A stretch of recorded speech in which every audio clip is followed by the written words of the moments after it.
কষ্ট পেয়েছিল বলেই তো গোবিন্দ সেবায় লেগেছে, কষ্ট না পেলে গোবিন্দ সেবায়। এই জন্য কষ্ট পাবেন তবে তো কৃপা পাবেন, অত আনন্দে কৃপা পাওয়া যায়, একটু কষ্ট পেতে হয়। দাঁড়িয়ে শুনছেন, বসে শুনছেন, আপনারা সবাই মিলে হাত উঠিয়ে ভজ গৌরাঙ্গ লহ গৌরাঙ্গ জপ গৌরাঙ্গের নামে রে। আজ ভজ গৌরাঙ্গ লহ গৌরাঙ্গ জপ গৌরাঙ্গের নামে রে। এ জানা গৌরাঙ্গ ভজে সে হয় আমার প্রাণ রে। হরিব আজ জানা গৌরাঙ্গ ভজে সে হয় আমার প্রাণ রে। জানা গৌরাঙ্গ ভজে সে হয় আমার প্রাণ রে। আজ জানা গৌরাঙ্গ ভজে সে হয় আমার প্রাণ রে। ভজ গৌরাঙ্গ লহ গৌরাঙ্গ জপ গৌরাঙ্গের নাম রে।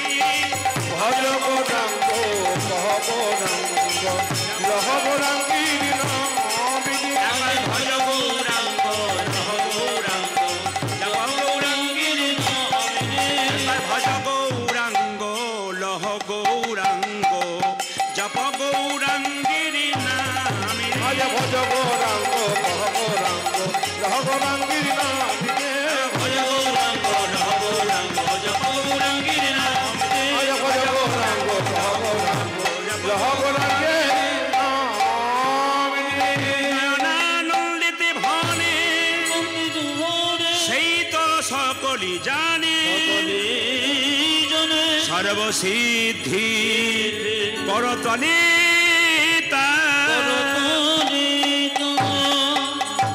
সবাই মিলে বলুন রাধে রাধে।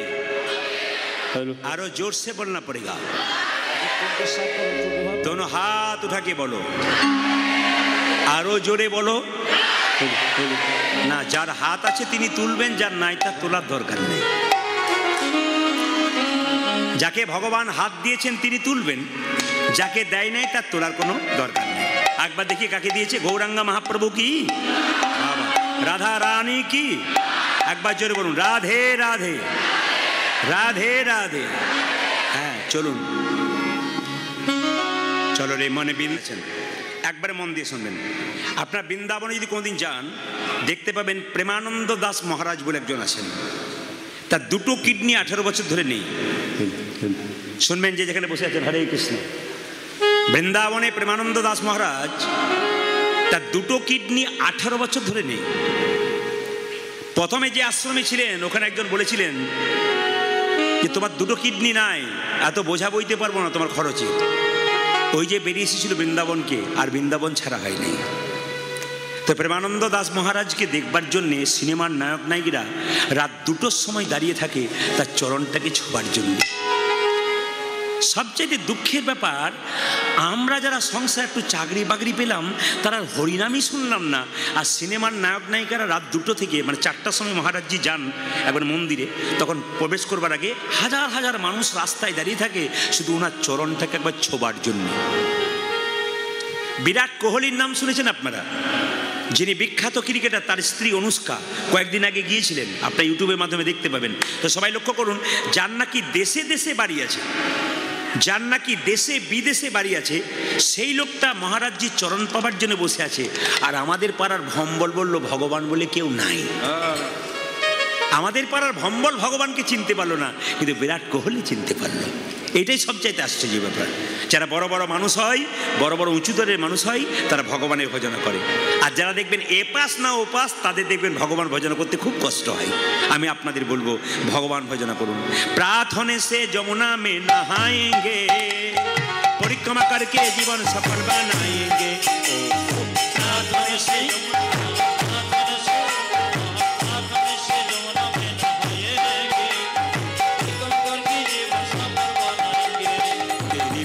होगी काम रखी राधा राधा नाम तेरी पुनर्गा की काम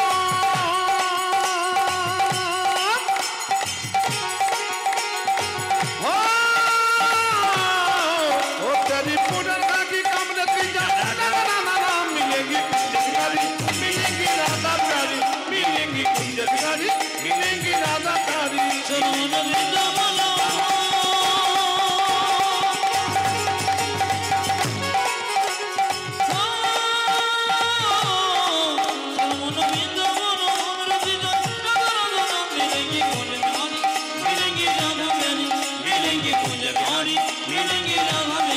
चलो मैं वृंदावन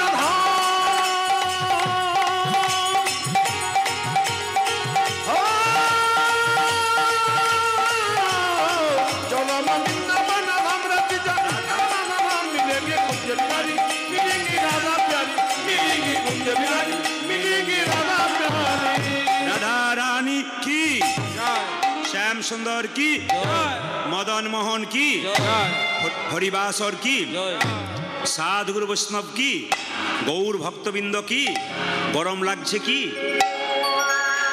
পরীক্ষা করে দেখলাম যে আপনারা কত ডুবে গেছেন ভালো লাগছে আপনাদের সবাই জয় দিচ্ছেন রাধা রানী কি সত্যি গরম লাগছে আবার যেরকম শ্যাম সুন্দর কি মদন মোহন কি হরিবাসর কি এই গরমটা গরম নয় আমি বোম্বে গিয়েছিলাম দুদিন গান ছিল চৈত্র মাসে গত বছর তো বোম্বেতে বেলা 2টো থেকে গান হচ্ছিল যেখানে মেয়েরা এসি ছাড়া থাকতে পারে না অবাক হয়ে যাবেন সেখানে হাজার হাজার মানে অন্তর্দায়না করে 20 থেকে 22,000 মানুষ বোম্বেতে যত বাঙালিরা বাস করে সবাই ছুটে এসেছিল এত গরমের মধ্যে কীর্তন শুনছেন এত গরম থাকা যায় না বেলা 2টো চৈত্র মাসে মানে বুঝতে পারছেন 2 থেকে 5টা 3 ঘন্টা করে প্রোগ্রাম ছিল তা আপনারা চমকে যাবেন যে কীরকম মানুষ কীর্তন শুনে কীর্তন ভক্ত হয় আজকে কিন্তু একটা লীলা করব আপনাদের সামনে সেই লীলাটি হচ্ছে আজকে আমি খড়গপুরে থাকবো সবচাইতে বড় রেল স্টেশন তার পাশে একটা গ্রাম আছে গ্রামটার নাম ধারেন্দা গ্রাম ওই ধারেন্দা গ্রামে দুজন স্বামী স্ত্রী বাস করে একজনের নাম কৃষ্ণ মণ্ডল আর স্ত্রীর নাম দুরিকা দেবী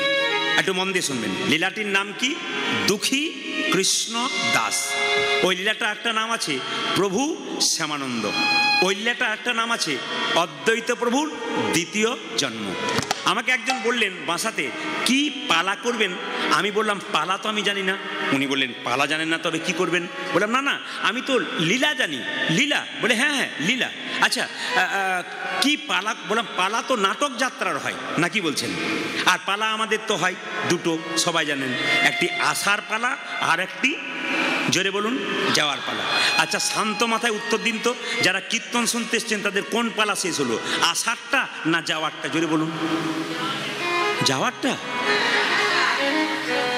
আমি বলতে চাই কোন পালা আপনাদের শেষ হয়েছে আসারটা না যাওয়ারটা অনেকে ভাবছে ফোন নাম্বারটা দেবেন কালকে রাত্রি বুঝে বুঝে বলবে না না শুনে নিন মন দিয়ে আসলে আমাদের পালা শেষ হয়েছে আসার বাকি আছে কোনটা জোরে বলুন আরও জোরে বলুন অনেকে ভয়ে বলছে না যাবে না বলেন আচ্ছা যাওয়ার পালাটা বাকি তো যদি বুঝছেন এদিকে যদি বুঝছেন যাওয়ার পালাটা বাকি আছে এতই যদি বুঝছেন তবে সাদা চুলে গোদরেজ নিচ্ছেন কেন কি নিচ্ছেন আবার দেখবেন আপনাদের গ্রামের পথ দিয়ে বলো হরি হরি বল বলে যখন মৃতদেহকে শ্মশান ঘাটে নিয়ে যাই আপনারা প্রণাম করেন না জোরে বলুন হ্যাঁ না প্রণাম করেন না আমরাও করি আপনিও প্রণাম করেন আমিও প্রণাম করি আর কি ভাবি বলুন তো ও বোধহয় গেল আমি বোধহয় যাবোই না দেখে নেবেন পাক্কা কথা কিন্তু যিনি মারা গেলেন তিনি আপনার দরজা দিয়ে মাচাতে করে যাওয়ার সময় আপনাকে দুটো শিক্ষা দিয়ে গেলেন কি আমাকে দেখে শিখে নাও যতই নাচানাচি করো লাফালাফি করো টিভি দেখো আনন্দ করো আর নিজেকে অহংকার দেখাও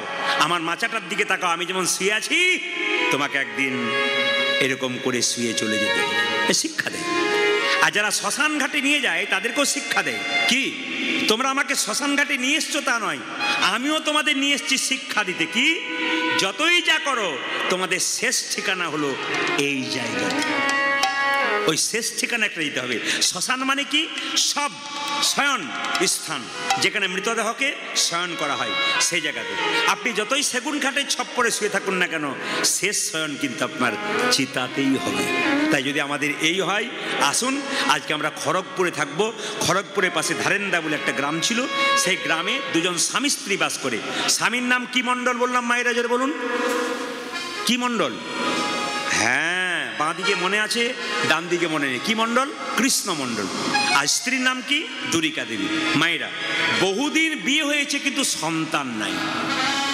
বাড়িতে গাড়ি বাড়ি টাকা পয়সা ধন দৌলত সব থাকবে কিন্তু কোনো মায়ের যদি সন্তান না থাকে তবে তার মতো দুঃখ পৃথিবীতে আর কারো বিশেষ করে বাবাদের যা হয়, মায়েদের প্রচণ্ড কষ্ট হয়। কেন?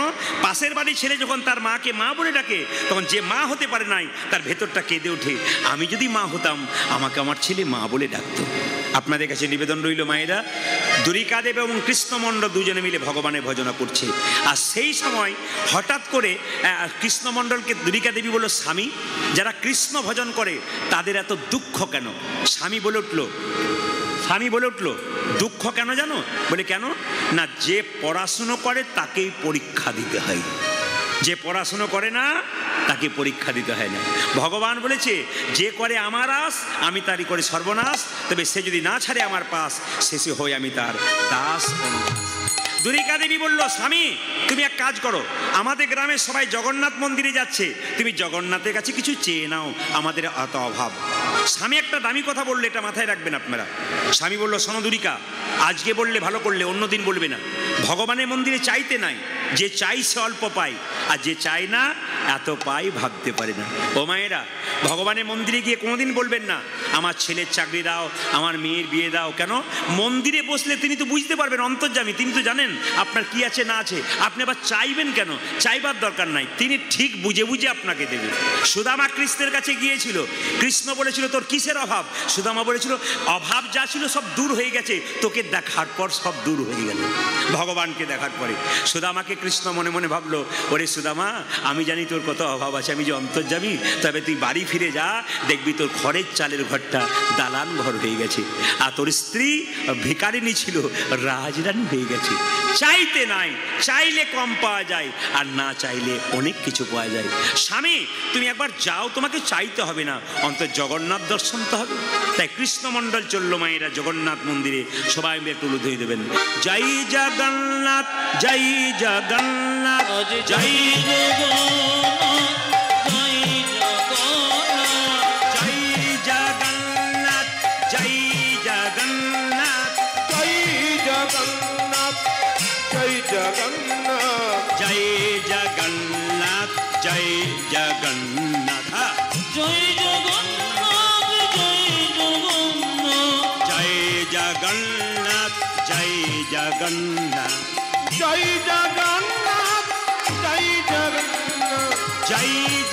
জগন্নাথ, জয়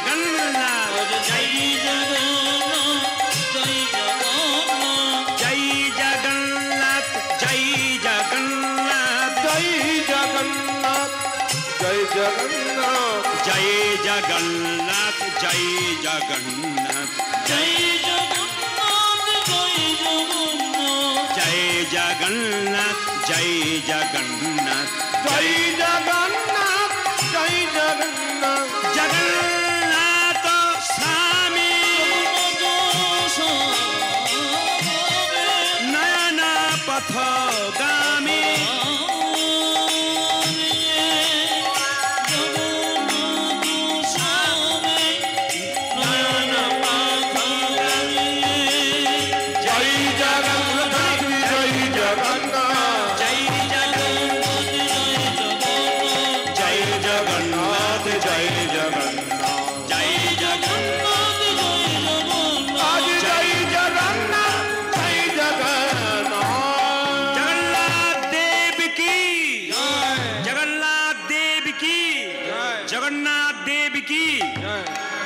কারা কারা জগন্নাথে গেছেন হাত তুলবেন তো?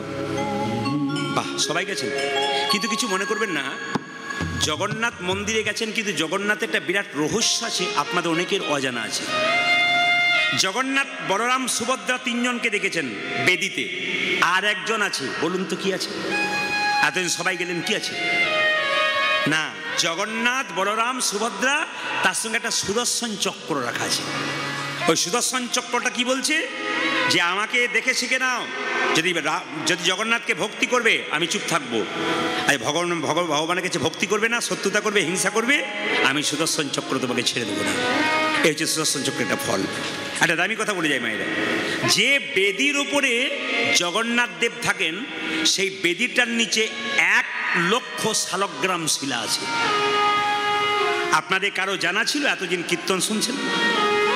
জগন্নাথ মন্দিরে জগন্নাথ দেব যে বেদিটার ওপরে আছে, ভালো করে লক্ষ্য করবেন, বিরাট উঁচু বেদি, তার মধ্যে 1,00,000 শালগ্রাম শিলা আছে। জগন্নাথ মন্দিরের দিকে তাকাবেন আপনারা, সবাই লক্ষ্য করবেন যে যেখানে বসে আছেন। জগন্নাথ দেব বসে আছে কি? তিনি বসে আছেন দক্ষিণাকালী যন্ত্রের উপরে। জগন্নাথ দেব যেখানে বসে আছেন না, তার নিচে দক্ষিণাকালী যন্ত্র আছে। আর সুভদ্রা যেখানে বসে আছে ছিন্নমস্তাকালী যন্ত্র আছে। আর বলরাম যার উপরে বসে আছে তার উপরে ভবানী দেবীর যন্ত্রের উপরে বসে আছে। এবার আপনারা বিচার করুন, জগন্নাথ বৈষ্ণব না শাক্ত? জগন্নাথের মতো রহস্য আর নাই।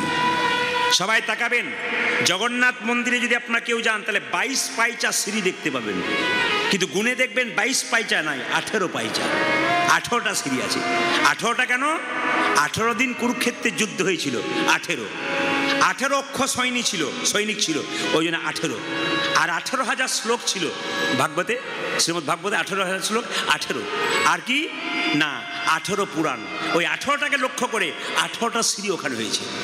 আচ্ছা দেখবেন আপনারা যে যেখানে বসে আছেন, এই 27শে জ্যৈষ্ঠ দেখবেন জগন্নাথ দেবের স্নান যাত্রা। জোরে বলুন হ্যাঁ না না। এই স্নান যাত্রাতে কি করা হয় মায়েরা? জগন্নাথ দেবকে মন্দির থেকে বেরিয়ে স্নান বেদিতে নিয়ে যাওয়া হয়, জগন্নাথ বলরাম সুভদ্রাকে।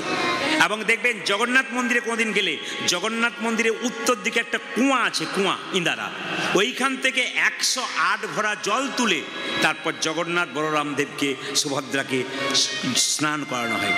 আমরা যদি প্রচুর জলে স্নান করি আমাদের ঠান্ডা লাগে না?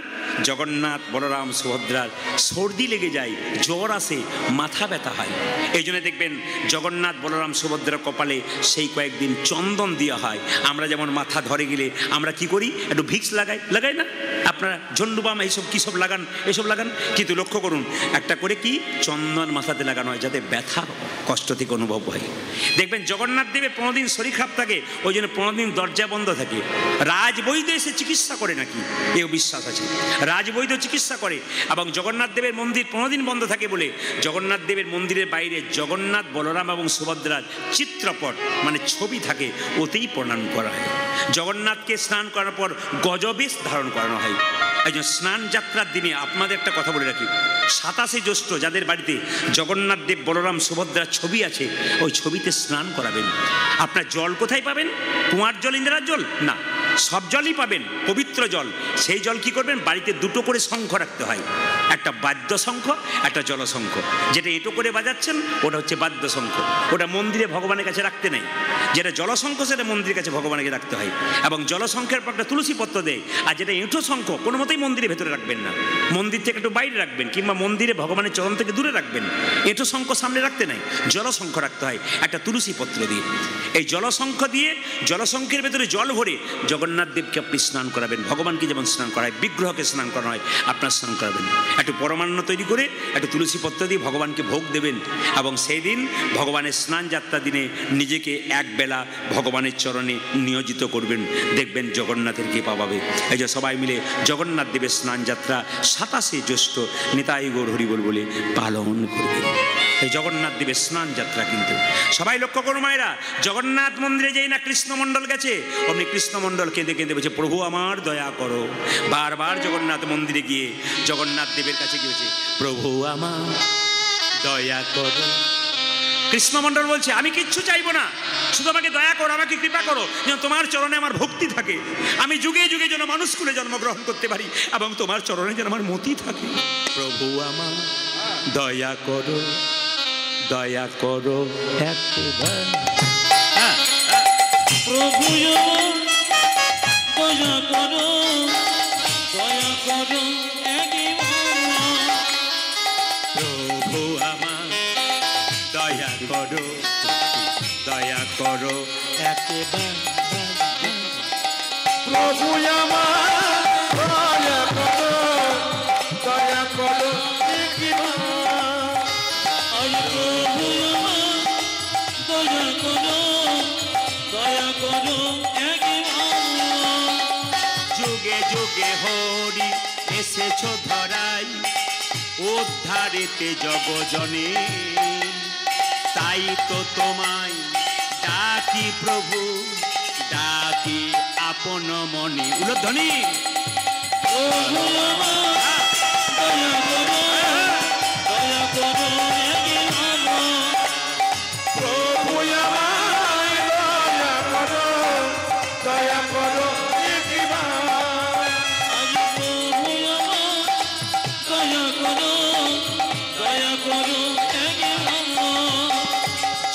যোগে হরি এসেছ ধরাই, উদ্ধারিতে জগজনে, তাই তো তোমায় ডাকি প্রভু, ডাকি আপন মনে। বলি ধনী প্রভু আমার দয়া করো, প্রভু আমায় দয়া করো, দয়া করো একবার। আজি প্রভু আমার দয়া করো, দয়া করো একবার। আজ দয়া করো একবার, দয়া করো। একবার। জগন্নাথের চোখ গোল না পটল চেরা? জোরে বলুন, সবাইকে বলতে হবে গোল না পটল চেরা। আমি আপনাদের একটা কথা বলে যাই, সুন্দর করে মন দিয়ে শুনবেন। চঞ্চল ব্যক্তির জীবনে কোনোদিন উন্নতি হ্যাঁ না না, জোরে বলুন। সত্যযুগের মানুষরা ধ্যানের মাধ্যমে ভগবানকে পেয়েছিল। আর এখন আমাকে মাঝে মাঝে বাসায় কেউ কেউ প্রশ্ন করে, বাবা ধ্যান কি করলে ভগবানের কৃপা পাবো, আশীর্বাদ পাবো? বলে ধ্যান করো। বলে চোখ মুজলেই যত চিন্তা ভাবনা মাথায় আসে, ওই জন্য আমার আর ধ্যান হয় না। কলিযুগের মানুষের ধ্যান নাই। 3 ঘন্টার কীর্তন শুনতে সে 6 বার উঠতে হয়, ধৈর্য কোথায়? আপনি মা হয়ে আপনার ছেলেকে বলবেন ধৈর্য নাই, পড়তে বস। আপনার ছেলে তো পরে বলবে কীর্তন শুনতে যা তোমারই ধৈর্য নাই, তুমি ছটপট ছটপট করো, তুমি আমাকে কি শিক্ষা দাও? আগে নিজে আচরণ করুন, নিজে ধৈর্যবান হন। আপনার শরীরে রক্ত আপনার ছেলের শরীরে বইছে, আপনি ভবিষ্যতে দেখবেন আপনার ছেলে মেয়ে ধৈর্যবান হয়েছে। 100 ভাইয়ের দাদা দুর্যোধন, তিনি ছিলেন চঞ্চল, তিনি ভগবানকে হারালেন। আর পঞ্চপাণ্ডবের দাদা যুধিষ্ঠির, উনি স্থির ব্যক্তি ছিলেন, উনি ভগবানকে পেলেন। তাই এ সংসারে যিনি স্থির ব্যক্তি তিনি ভগবানকে পায়, আর যিনি চঞ্চল ব্যক্তি তিনি ভগবানকে হারায়। মায়েরা তরকারি সবজি কাটতে গিয়ে আঙুল কেটে ফেলেন না? যারা চঞ্চল মেয়ে তারা আঙুল কেটে ফেলে, কিংবা তরকারিতে 2 বার নুন দিয়ে ফেলে, লোকের কাছে গাল খায় না। চঞ্চল নয়, স্থির। যদি নিজেকে স্থির সাজাতে পারেন গোবিন্দের কৃপা পাবেন। তাই সবার কাছে নিবেদন রবি মায়েরা, জগন্নাথের চোখটা গোল না পটল চেরা? জোরে বলুন, আর একটু জোরে বলুন। গোল। আচ্ছা আচ্ছা, কৃষ্ণের চোখটা পটল চেরা না গোল? কৃষ্ণের বিচার মাঝে মাঝে এদিক ওদিক হয়, কিন্তু জগন্নাথের বিচার গোল। কেন? জগন্নাথ সমান সবার কাছে। ভিখারি গেলেও যা, ধনী গেলেও যা, ব্রাহ্মণ গেলেও যা, বৈষ্ণব গেলেও যা, শূদ্র গেলেও যা, একজন টোটো চালক গেলেও যা, একজন অটো চালক গেলেও যা, একজন জমিদার গেলেও তা, সবাইকে জগন্নাথ দেখবেন গোল চোখে, সবাইকে সমান চোখে দেখে। আচ্ছা মায়েরা, যে যাকে ভালোবাসে তাকে 2টো কথা বলতেও পারে। ভগবানকে যদি ঠিকমতো ভালোবাসতে পারেন, ভগবানকে 2টো কথা শোনাতে পারেন, ভগবান শুনবে। কৃষ্ণমণ্ডল জগন্নাথ মন্দিরে গিয়ে কেঁদে কেঁদে বলল, হে জগন্নাথ। আচ্ছা, বক্সের সাউন্ডটা কি বেশি হচ্ছে নাকি? অনেকে কানের আঙুল দিয়ে দিয়ে যাচ্ছে বলে বলছেন। হে জগন্নাথ, তুমি নাকি জগতের নাথ, তুমি নাকি জগতের নাথ। তোমার কাছে কিছু চাইব বলে এসেছিলাম, কিন্তু ওগো জগন্নাথ তোমার কাছে কি চাইব? তোমার হাত নাই, তুমি দেবে কি? তোমার পা নাই, তুমি দেবে কি? এতদিন জগন্নাথ মন্দিরে গেছেন, কেউ বলতে পেরেছেন? একটু হ্যাঁ না না বলবেন। জগন্নাথ মন্দিরে গেছেন, কেউ বলতে পেরেছেন এই কথাটা? এত বড় সাহস কারো আছে? কিন্তু কৃষ্ণমণ্ডল কেমন ভালোবেসছে দেখুন। হে জগন্নাথ, তোমার হাত নাই, তুমি দেবে কি? তোমার পা নাই, তুমি দেবে কি? তোমার কাছে কি চাইব? জগন্নাথ বলতে চাইছে, ওরে কৃষ্ণমণ্ডল, আমার হাত নাই, এ হাত তোদেরকে দিলাম কর্ম করার জন্য। আমার পা নাই, এই পা তোদেরকে দিলাম কর্ম করতে গেলে এক জায়গা থেকে অন্য জায়গা যেতে হবে বলে। আমার যা নাই আমি তোদেরকে তাই দিয়ে দিলাম। জগন্নাথ প্রভু কত কৃপা দেখুন। বলছে আমার এই হাত আমি জগতের সবাইকে দিয়ে দিলাম কর্ম করার জন্য। কর্ম 2 প্রকার হয়, একটা সুকর্ম, একটা কি কুকর্ম। আপনি যখন মরবেন, গাড়ি বাড়ি টাকা পয়সা কিচ্ছু যাবে না, 2টো জিনিস যাবে, আপনার কর্ম। যদি সুকর্ম করেন তাহলে সুকর্ম যাবে, আর যদি কুকর্ম করেন তাহলে আপনার কুকর্ম সঙ্গে যাবে। তো জগন্নাথ মন্দিরে কৃষ্ণমণ্ডল বলছে, আমি আজকে তোমার কাছে একটা জিনিস চাইব, যে জিনিসটা লোকে কেউ চাই না, আমি চাইব। বলে কি? তোমার কাছে এমন জিনিস চাইবো কেউ তোমার কাছে চাইনি। ওগো জগন্নাথ, আমি গাড়ি চাই না, বাড়ি চাই না, টাকা চাই না, পয়সা চাই না, আমায় শুধু একটা জিনিস দাও। ওগো জগন্নাথ, আমায় একটা কৃষ্ণ ভগত সন্তান দাও। হরি ওগো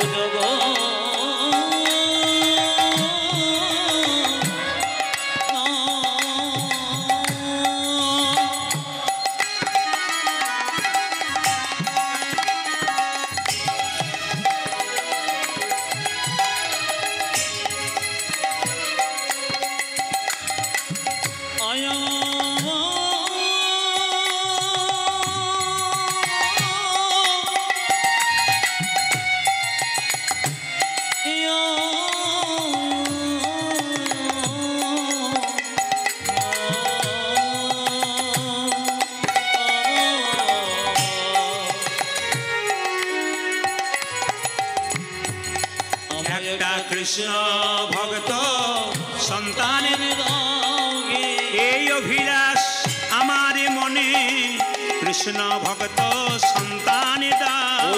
এই অভিলাষ আমার মনে, প্রাণ ভরে নাম গাইতে পারি। এই অভিলাষী আমার মনে, প্রাণ ভরে নাম গাইতে পারি, এই অভিলাষী আমার মনে, প্রাণ ভরে নাম গাইতে পারি। কৃষ্ণ ভক্ত সন্তান দাও কে।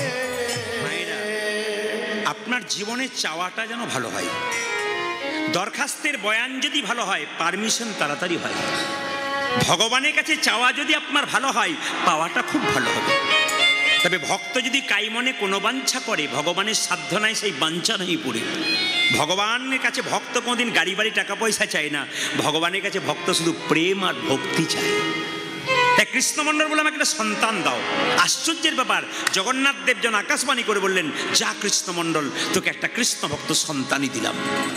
বাড়ি ফিরে আসছে জগন্নাথ দেবকে প্রণাম করি। আচ্ছা বাবা, কিছু মনে করবেন না, আপনারা সবাই কীর্তন শুনতে এসছেন, মন্দিরে প্রণাম করছেন বা বাড়িতে মন্দিরে প্রণাম করেন। প্রণামে কিন্তু নিয়ম আছে। ভগবানকে বাঁ দিকে রেখে প্রণাম করবেন, দেবদেবীকে ডান দিকে রেখে প্রণাম করবেন। যদি আপনি মন্দিরে রাধাকৃষ্ণ আছে, আপনি সোজা প্রণাম করছেন, আপনার কোনো ফল হলো না, গোটাটাই জিরো ব্যালেন্স, বেকার হবে আপনার। আপনি মা কালী, মা মনসা, মা দুর্গার মন্দিরে প্রণাম করবেন, যে ডান দিকে প্রণাম করেন আপনার লাভ আছে, বাঁ দিকে প্রণাম করে লাভ নেই, সোজা প্রণাম করে লাভ নেই। শিখতে হয় কীর্তন শুনতে এসে কি আমি কোন দিকে প্রণাম করব। আর সাধুগুরু বৈষ্ণব বাবা মাকে প্রণাম করতে হয় কোন দিকে? সোজা। তবে প্রণামটা কিন্তু এরকম, উনি দাঁড়িয়ে থাকলে আপনার ডান হাতটা যেন ডান পায়ে, বাঁ হাতটা যেন বাঁ পায়ে পড়ে।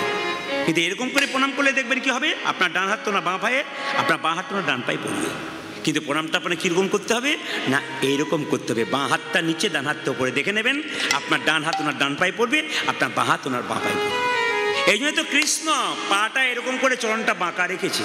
কৃষ্ণকে জিজ্ঞেস করছো, তুমি পাটা বাঁকা রেখেছো কেন? বলে প্রণাম উল্টো করে দিয়েছো কেন? বলে যেই আসছে সে সোজা করে প্রণাম করছে, উল্টো করে করছে, এই জন্য আগে থেকে আমি উল্টে দিয়ে বসে নিলাম যাতে প্রণামটা সোজা হয়। এই জন্য ভগবান উল্টে দিয়েছে পাটা, কেন? সোজা করে প্রণাম। বাবা শিব বসে আছে বাবু হয়ে, কেন বসে আছে বলুন তো? না, প্রণামটা যেন উল্টো না হয়। তাই সবাই লক্ষ্য করুন মায়েরা, আপনারা কিন্তু সাষ্টাঙ্গে প্রণাম করতে পারবেন না, বাবারা করতে পারবেন, আপনারা পঞ্চাঙ্গে প্রণাম করবেন। হাঁটু গেড়ে আপনার মাথা মানে কপাল মাটিতে ঠিকবে, দুটো পা ঠিকবে, আর কি ঠিকবে? দুটো হাত ঠিকবে। এই পঞ্চাঙ্গ কিন্তু মাটিতে ঠিকবে, আপনার প্রণাম হবে। জগন্নাথ মন্দিরে প্রণাম করে যখন কৃষ্ণমণ্ডল বাড়ি যাচ্ছে, গাইতে গাইতে যাচ্ছে, আহ ভগবানের কি লীলা গো, হরে কৃষ্ণ, ভগবানের কি লীলা। জগন্নাথ মন্দিরে ভগবানের কি লীলা গো, দেখো জগন্নাথের কি আমি সন্তান পাবো।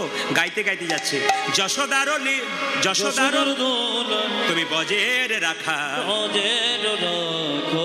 বৃন্দাবন মন হারি, যশোদারো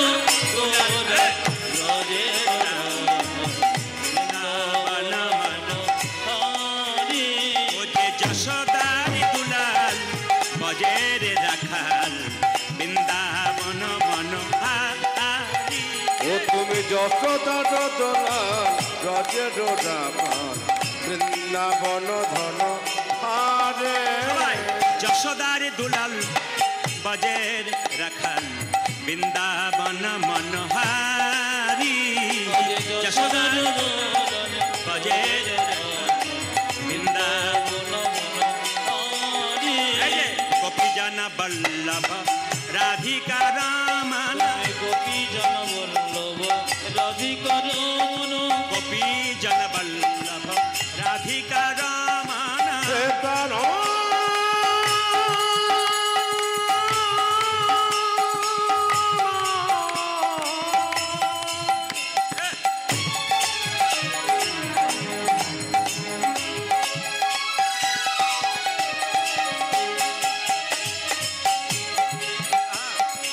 হে প্রাণ বল্লভ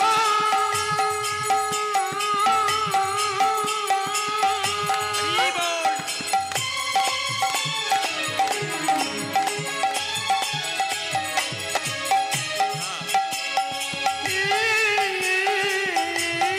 প্রাণ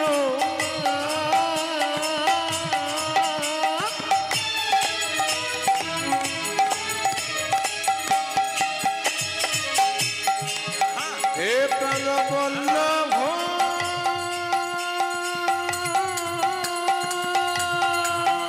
আরে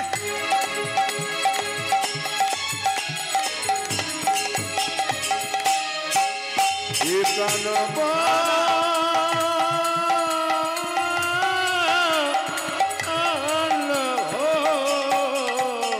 গোপী জন বল্লভ রাধিকা রমণ গোপী জন বল্লভ রাধিকা রমণ গোপী বল্লভ রাধিকা রমণ চিত্তবিত্ত মনোহারে বৃন্দাবন মনোহারি উরধ্বনি